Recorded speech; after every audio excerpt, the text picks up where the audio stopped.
Me alegra que esté estudiando con nosotros esta serie de ejercicios para la piedad. Estamos estudiando el segundo capítulo, los medios de gracia y las disciplinas espirituales, el programa número 28 de esta serie, pero esta es la 16ª parte de este segundo capítulo que inicio con este principio. La vida de piedad no siempre produce dinero, fama y no siempre le hace popular, pero le permite vivir una vida agradable a Dios que se caracteriza por el contentamiento y la verdadera vida de realización y felicidad. El pecado, los vicios, no permiten vivir una vida piadosa. Quien los practica puede ser que nunca haya conocido a Dios si los practica regularmente. Por ello, no puede vivir la vida de contentamiento que Dios diseñó, ni la vida eterna que por su gracia Dios le ofrece. La devoción no es una actividad, es una actitud hacia Dios que nos mueve a hacer ciertas actividades que como humano, en esas actividades no producen santificación, nos centran en relacionarnos con Dios. Esta actitud se compone de 3 elementos que son esenciales. Primero, en la devoción, el amor a Dios que nos mueve a desear la relación como la más importante de nuestra vida y a nuestra necesidad de ser íntimos con Él. Voy a enseñar sobre la devoción en el siguiente capítulo. El amor que lleva a la intimidad, e intimidad que produce temor a Dios. Eso es esencial. Por eso ahora quiero hablar de la decisión de vivir una vida devota al Señor de señores, pero voy a ser específico en el otro capítulo.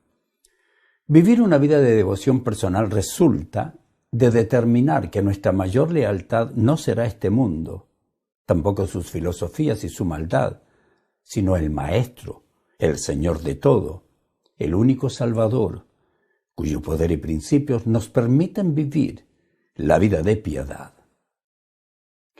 Qué maravilloso es relacionarse con Dios, qué terrible no tener buena relación. La práctica de ciertas disciplinas que nos enfocan en Dios nos acercan a quien produce la santificación, no nos producen santificación. Aquel cuya palabra aplicada nos permite vivir en santidad. De esta actitud hacia Dios, de esta relación con Dios, surge el carácter y la conducta que permite que demostremos lo que somos, que mostremos por fuera lo que Dios nos ha hecho por dentro, que demostremos lo que espiritualmente somos en nuestra vida diaria, que demostremos que somos santos en posición, que buscamos la santidad, la piedad en toda situación. Muy a menudo tratamos de desarrollar el carácter y la conducta cristiana sin tomarnos el tiempo para a la vez desarrollar la devoción centrada en Dios. Tratamos de agradar a Dios sin tomarnos el tiempo para caminar con Él, para desarrollar una relación con Él. Es decir, tenemos acciones de acercamiento a Dios sin tener la devoción que resulta de nuestro amor por Él, nuestra intimidad con Él, nuestro temor a Él y que nos lleva a ser discípulos.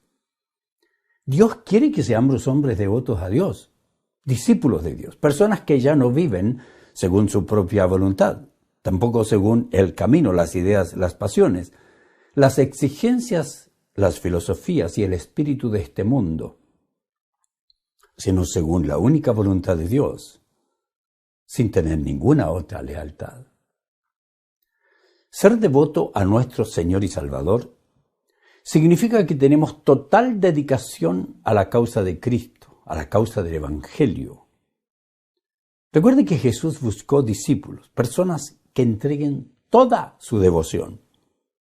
Recuerda lo que dijo, que dejen padre, madre, posesiones, heredades, sus ideas, que dejen sus filosofías de pensamiento. Hoy algunos mantienen sus filosofías ateas y comunistas. Mandó que se nieguen a ellos mismos, que tomen su cruz cada día y le sigan, doquiera Él vive, que obedezcan todo lo que Él ordenaba y lo declaren, no solo su Salvador, sino también su Señor. La Biblia enseña que debemos ser devotos, seguidores del Señor Jesús, y que nuestro principal compromiso debe ser con nuestro Dios. No hay otra manera de ser devoto o discípulo de Cristo. Jesús dijo: amarás al Señor tu Dios con todo tu corazón, con toda tu alma y con toda tu mente. Este es el primer y más grande mandamiento. Eso dijo Jesús, Mateo 22, 37 y 38. También en Mateo 6, 24 se nos advierte que no podemos servir a dos señores. No podemos ser tibios, no debemos tener ninguna otra lealtad. Debemos ser totalmente devotos a Dios. Y por eso podemos vivir la vida de piedad que Él ordena. Las palabras de Pablo a los Corintios, esas palabras extraordinarias, nos muestran que nuestra total devoción debe ser vivir para la gloria del que nos creó, vivir para la gloria de quien nos predestinó, quien nos salvó, nos santifica y nos asegura nuestra glorificación futura. Esto es lo que Pablo escribe como total devoción a Dios. Dice: así que, sea que coman o beban, o cualquier otra cosa que hagan, háganlo todo para la gloria de Dios. Primero a los Corintios 10, 31. El Hijo de Dios, que es devoto de su Señor, como vamos a estudiar en el siguiente capítulo, está totalmente rendido a Él. Está totalmente sumiso a Él y dispuesto a dejar de lado su voluntad para someterse a la voluntad de su Señor. Y por eso puede vivir una vida madura. El creyente maduro es aquel que ha aprendido a tomar a Dios en serio, que ha aprendido a tomarse a sí mismo menos en serio. Porque nos desequilibramos, tenemos la tendencia de tomarnos nosotros mismos demasiado en serio y a Dios no lo suficientemente en serio, cuando hacemos lo que nos gusta y no lo que Dios quiere. Este versículo nos dice de la importancia de tomar a Dios en serio, y lo hacemos cuando realizamos ejercicios espirituales con el propósito de vivir piadosamente, de someternos a los medios de gracias que producen piedad. La expresión ejercicio corporal procede del término gimnasio. La idea básica es la de un programa riguroso de entrenamiento, teniendo como ejemplo el duro entrenamiento que los atletas y deportistas siguen en los días anteriores a una competencia de importancia. Pablo dice que se obtiene provecho de esto, de hacer ejercicio, de tener una vida disciplinada. En aquellos días los atletas se untaban todo el cuerpo con aceite y entrenaban rigurosamente por 10 meses antes de los Juegos Ístmicos.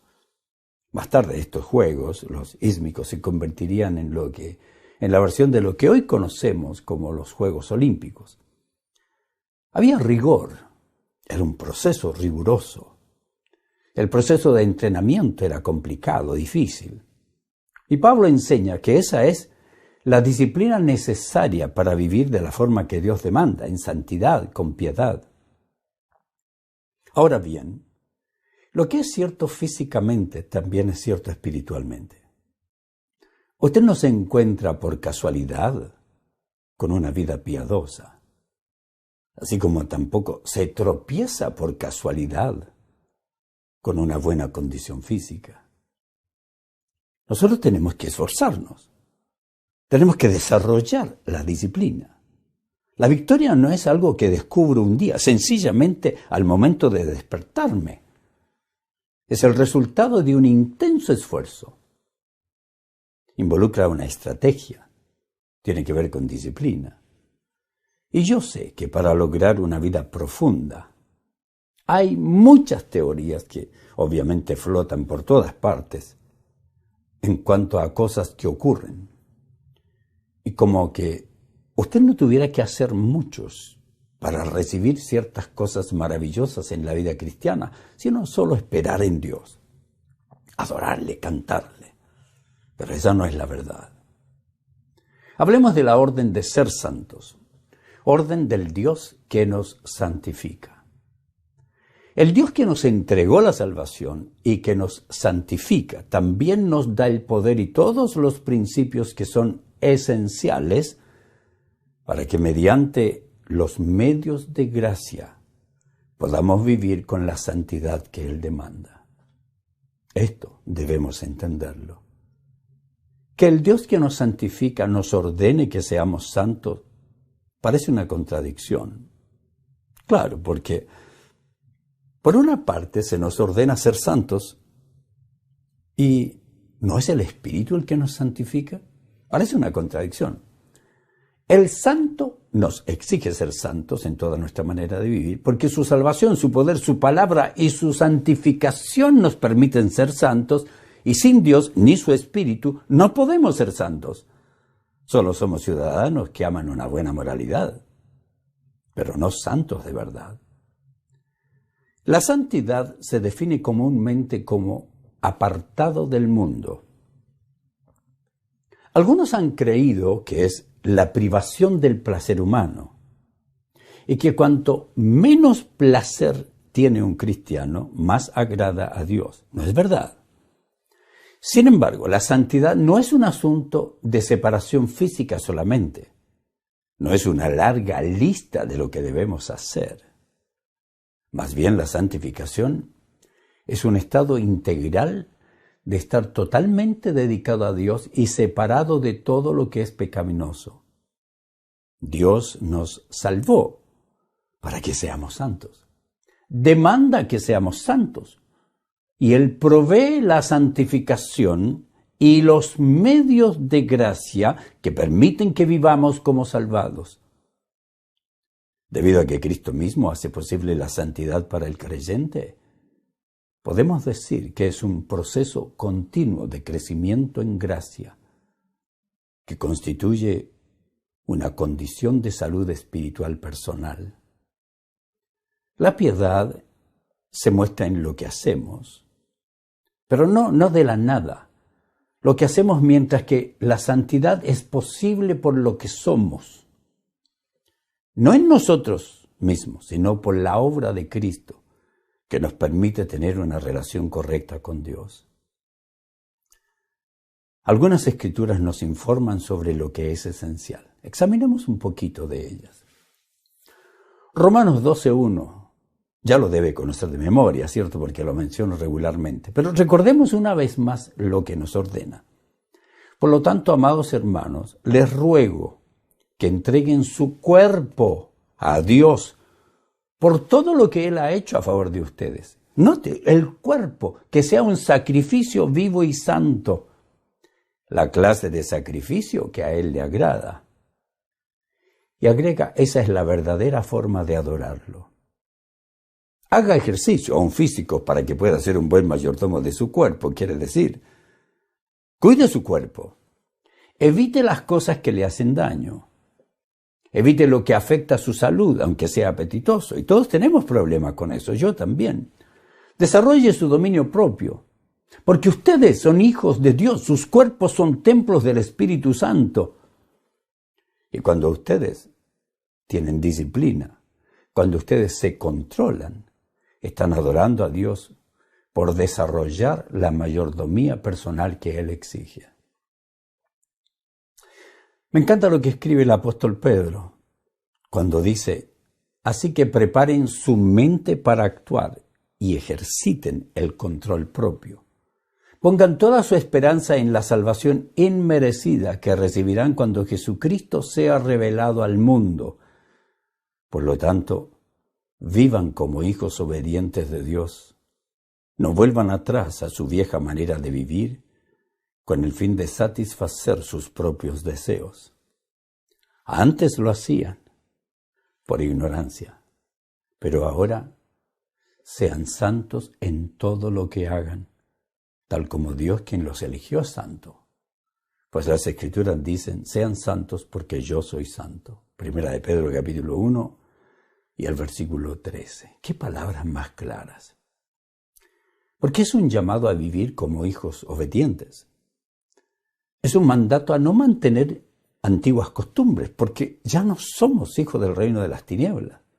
Es la orden de no satisfacer los deseos y pasiones que satisfacíamos antes, cuando vivíamos en la maldad, antes de ser trasladados de las tinieblas al reino de la luz.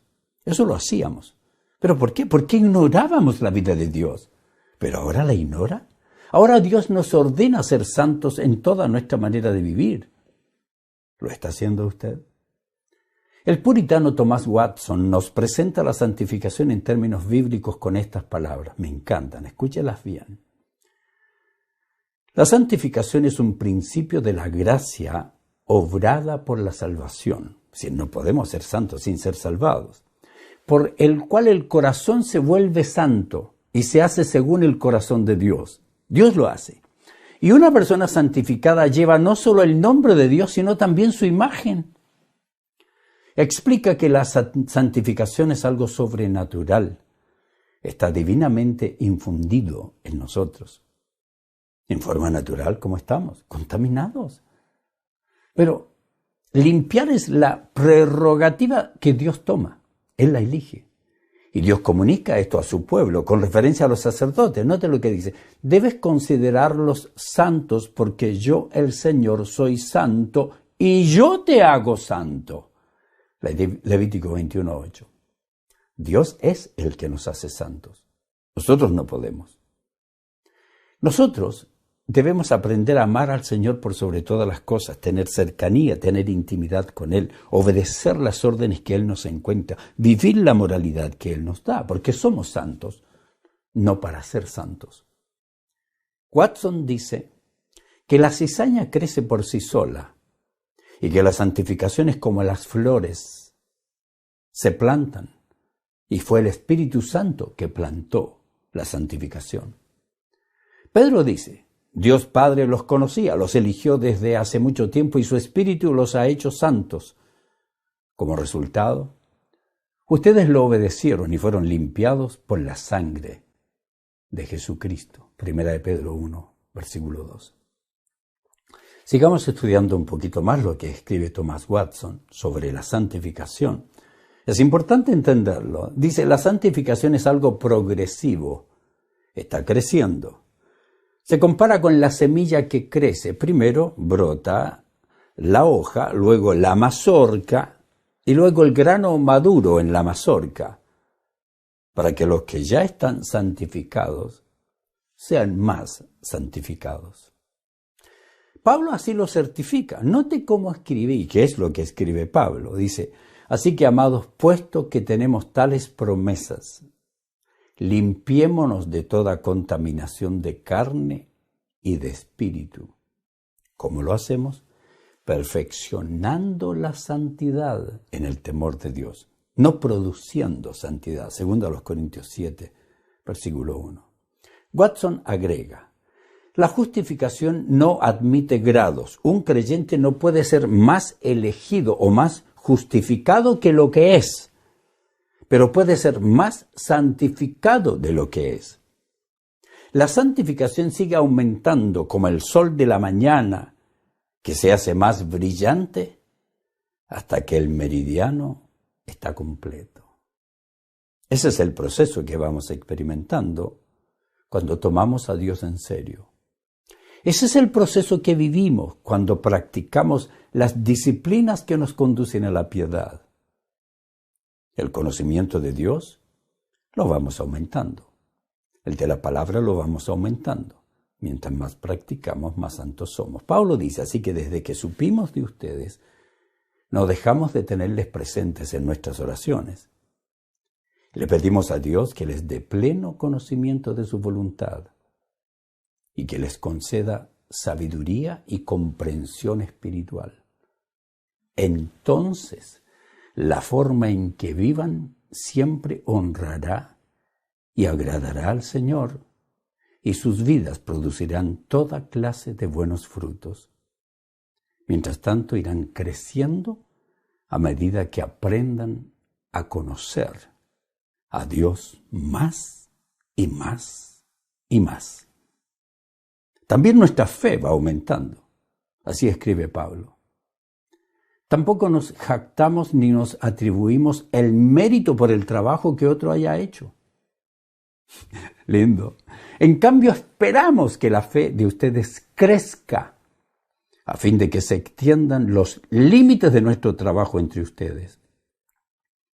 Entonces podremos ir a predicar la buena noticia en otros lugares más allá de ustedes, donde ningún otro esté trabajando. Ustedes tienen que aprender. Nosotros nos vamos, seguimos enseñando. Pablo sabía que la fe de los hermanos podía crecer, y eso es precisamente lo que él esperaba de ellos. Thomas Watson continúa escribiendo lo siguiente: el cristiano está continuamente añadiendo un codo a su estatura espiritual. No es con nosotros como fue con Cristo, que recibió el Espíritu sin medida, porque Cristo no podía ser más santo de lo que fue. Tenemos el Espíritu solo en medida, y aún podemos estar aumentando nuestra gracia. Y lo ilustra como alguien que está haciendo un dibujo con su lápiz y le va dando la forma, la imagen que quiere, poco a poco, lo sigue remendando. Pues de esa manera, dice, la imagen de Dios está dibujada, pero imperfectamente en nosotros todavía. Por lo tanto, debemos estar todavía remendándola y dibujándola en colores más vivos. La santificación es progresiva. Si no crece, es porque no vive. Esa es la forma que debemos ver la naturaleza de la santificación, porque eso es lo que Dios hace en nuestra vida. Si usted no es santificado, no ha sido salvado. Conclusión: nosotros no podemos santificarnos. Es Dios quien nos santifica. Nosotros podemos utilizar las herramientas por las que fluye la santificación, y que al cambiar nuestras ideologías por teología divina y nuestras emociones humanas por convicciones divinas, vivimos vidas piadosas que muestran por fuera lo que Jesús hizo que seamos por dentro. Nosotros somos salvados, queridos. Tenemos que aprender a vivir como salvados, y eso es lo que enseñamos. Espero que usted esté aprendiendo.